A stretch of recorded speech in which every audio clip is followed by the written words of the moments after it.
Πάμε λοιπόν να δούμε το μακιγιάζ της σημερινής μέρας στην αγαπημένη μου Ειρήνη. Αποφασίσαμε να κάνουμε σβησμένο eyeliner δουλεμένο με γήινες αποχρώσεις. Κλασική τεχνική, πάντα αγαπημένη και σε κάτι. Ξεκινάμε φυσικά με το πιο βασικό, την προετοιμασία του δέρματος. Καθαρίζουμε καλά την επιδερμίδα, βάζουμε υδατική, κρέμη ματιών, πάτσις, ίσα και μία μάσκα, ό,τι χρειάζεται δηλαδή για να στρώσει σωστά το μακιγιάζ. Αν δούμε ότι το δέρμα το ζητάει, κάνουμε και μία ελαφριά απολέπιση. Και τώρα η αλήθεια. Εδώ έσκασε το πρόβλημα. Το κινητό κόλλησε, η μνήμη γέμισε και δεν τράβηξε όλα τα στάδια. Οπότε ξεκινήσαμε κατευθείαν από τη βάση που είχα ήδη φτιάξει make-up, concealer, contour and blush. Όλα έντοιμα και στρωμένα. Από εδώ λοιπόν συνεχίζουμε το μακιγιάζ μας. Έχουμε ήδη στεγνώσει την επιδερμίδα με loose powder και ένα φαρδί πινέλο και πάμε τώρα να ασχοληθούμε με τα φρύδια. Πέρασα ένα brow gel τη Sephora με το μαύρο packaging, τα σετάρω, είναι το αγαπημένο μου. Δίνει κράτημα αλλά και φυσικότητα.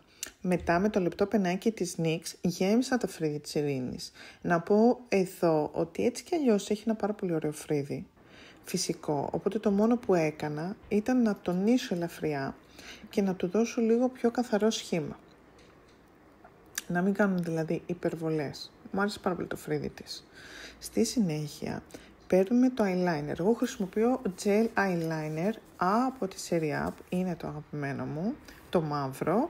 Ξεκινάω πάντα κάνοντας τους οδηγούς μου και στα δύο μάτια για να είμαι σίγουρη ότι είναι συμμετρική.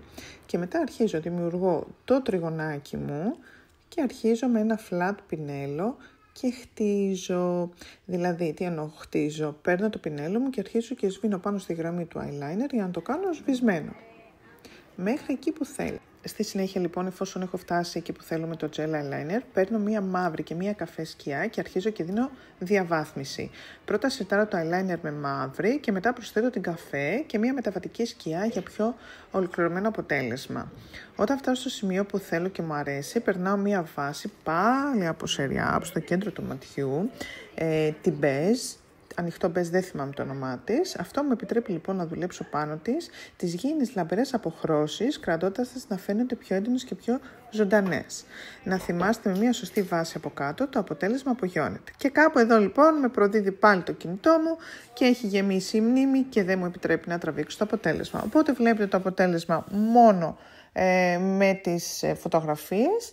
Ελπίζω να σας άρεσε και αν σας άρεσε αφήστε με ένα σχόλιο να σας κάνω το look αυτό πιο ολοκληρωμένο με όλα τα βήματα που να μην έχει μπλοκάρει το κινητό μου. Ευχαριστώ πάρα πολύ.